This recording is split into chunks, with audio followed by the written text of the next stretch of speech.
Aqui você ouve as notícias que os outros não dão. Jornal Brasil Atual. Agora são 7 horas e 40 minutos e vamos conversar com o secretário executivo do ONDAS, Observatório Nacional dos Direitos à Água e ao Saneamento, Edson Aparecido da Silva. Bom dia, Edson. Bom dia a você, bom dia aos internautas, aos ouvintes da Rádio Brasil Atual. Obrigado pelo convite. A gente que agradece sua participação. Edson, a gente tem essa pandemia de coronavírus e ela é muito mais preocupante para quem não tem acesso ao saneamento básico. Não só porque já há estudos mostrando que o vírus sobrevive nas fezes dos infectados, mas também porque essas pessoas em geral já têm as chamadas comorbidades, têm a saúde mais debilitada justamente pela falta desse acesso. Está na hora do Brasil priorizar a universalização do saneamento básico? Bom, sem dúvida nenhuma, o Observatório Nacional pelos Direitos à Água e ao Saneamento lançou agora no final de março uma carta que é uma carta à sociedade brasileira, onde elenca 10 pontos que são pontos relacionados exatamente a essa questão da garantia, né, dos direitos humanos à água e ao saneamento. É, Sem dúvida nenhuma,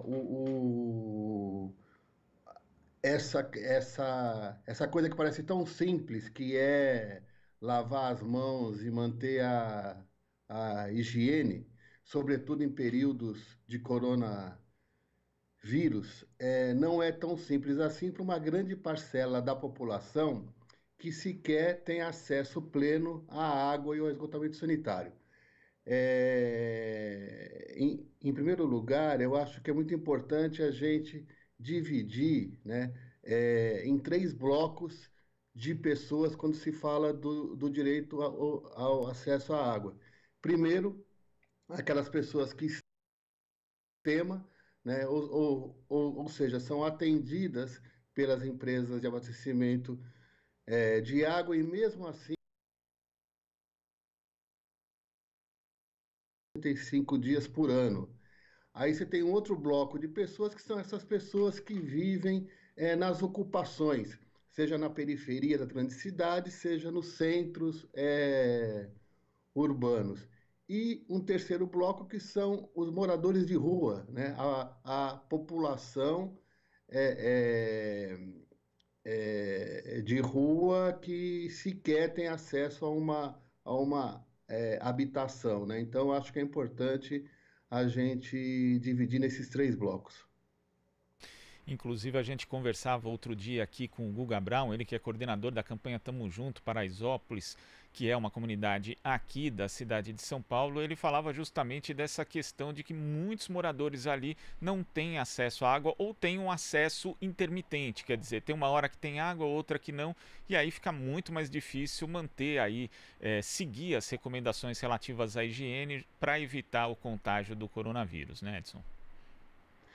Exatamente.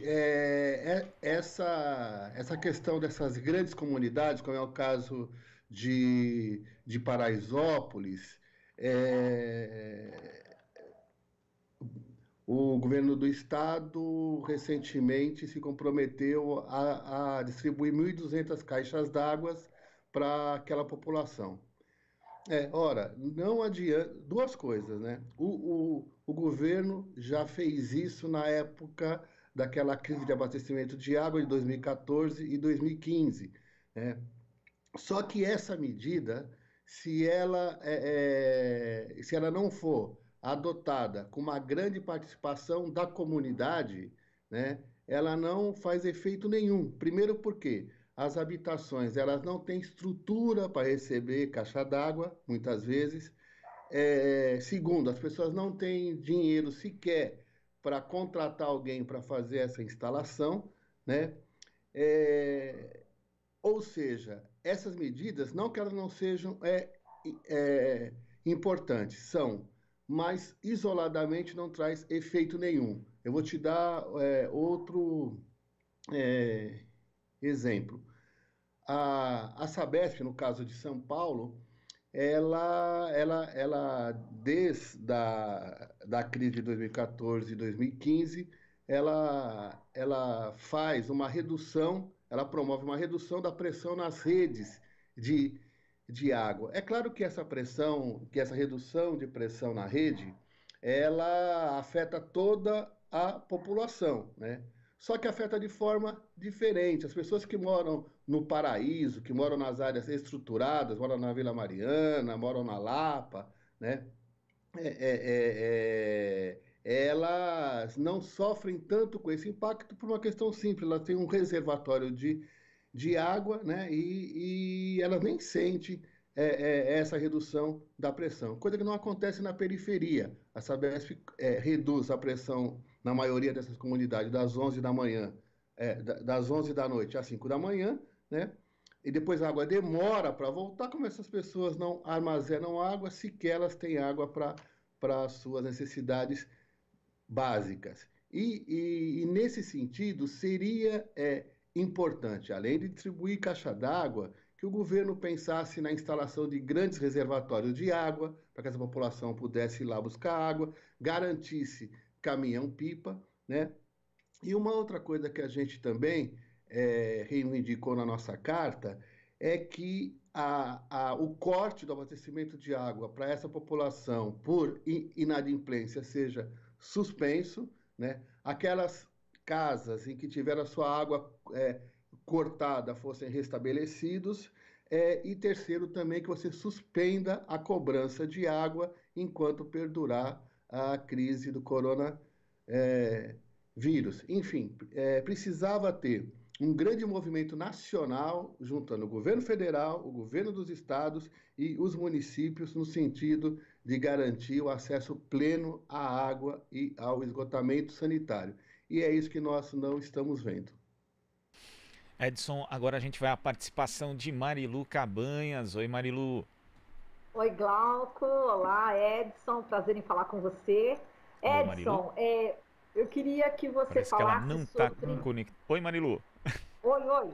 Vamos lá. Vamos ver se a gente está conectado ou não. Vamos aumentar aqui o volume. Oi. Tá me ouvindo agora, A gente Glauco? está sem som aqui, Edson. Então eu vou aproveitar para falar justamente dessa questão do esforço nacional. A gente vê, na verdade, algo até no sentido um pouco contrário a isso, por exemplo, no Congresso Nacional. A gente tem em discussão ali o projeto de lei 4.162, que na prática ele privatiza os serviços de saneamento. Que tipo de prejuízo o país pode ter se insistir nessa lógica privatista?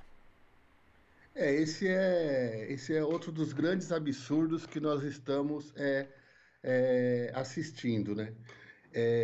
O governo federal e a sua equipe, uma grande parte do Congresso Nacional, né, estão se aproveitando desse momento da crise do coronavírus para, de uma forma maldosa, né, implementar uma série de políticas que aprofundam o neoliberalismo no Brasil, expresso em vários projetos de lei que os parlamentares estão discutindo. São projetos que retiram direitos dos trabalhadores, das trabalhadoras, são projetos como esse que você disse que não faz o menor sentido você retomar a discussão de um projeto de lei que está tramitando no Senado, que é um projeto de lei que, no fundamental, pretende avançar no processo de privatização do serviço de saneamento básico no Brasil. Exatamente no momento em que a gente está vendo a necessidade de você fortalecer o papel do Estado. Então, eu acho que uma das lições que essa crise já está nos deixando é essa, né? Que o Estado ele é estratégico para garantir o acesso das pessoas às políticas públicas, né? Seja na área da saúde. De repente está todo mundo vendo o quão importante é você ter o SUS, né? Público, fortalecido, nesse momento que nós estamos vendo como é importante ter as empresas públicas de saneamento também fortalecidas, ou seja, completamente o inverso do que eles estão querendo fazer. E não é só esse projeto 4162, também está tramitando um projeto de lei que é do plano Mansueto, que trata das dívidas, das questões fiscais dos estados, né? E que, dentro desse projeto, para que os estados possam acessar essas possibilidades fiscais, eles têm que dar como garantia, como uma das condicionantes, a privatização das empresas de saneamento no Brasil. Ou seja, o Brasil caminha exatamente num caminho inverso do que já tem acontecido em várias cidades de vários países do mundo, onde o serviço de água e de esgotamento sanitário, de saneamento, tem sido remunicipalizados, né? Tem voltado para a mão do Estado. Primeiro porque as tarifas nesses países subiu muito, os investimentos caíram, a transparência não existe e, de novo, os mais pobres estavam sendo muito prejudicados. E o Brasil caminha no sentido inverso, que é no sentido de avançar nesse processo de privatização de um serviço que é tão essencial para a população brasileira. E a gente percebe nesse momento de pandemia do coronavírus o quão importante é a presença do Estado, não só em termos de saúde pública, mas também para regular, para minimizar os impactos do contágio dessa doença. Edson, queria agradecer muito a sua participação aqui no Jornal Brasil Atual. Até a próxima. Eu que agradeço, estamos sempre à disposição de vocês. Eu faço um convite para que todos conheçam o nosso observatório. Para isso é só acessar aí o ondasbrasil.org, que lá nós temos uma série de artigos, de documentos que ajudam nesse debate. Muito obrigado a todos. A gente que agradece. Conversamos aqui com o secretário executivo do ONDAS, Observatório Nacional dos Direitos à Água e ao Saneamento, Edson Aparecido da Silva. Você está ouvindo Jornal Brasil Atual. As notícias que os outros não dão.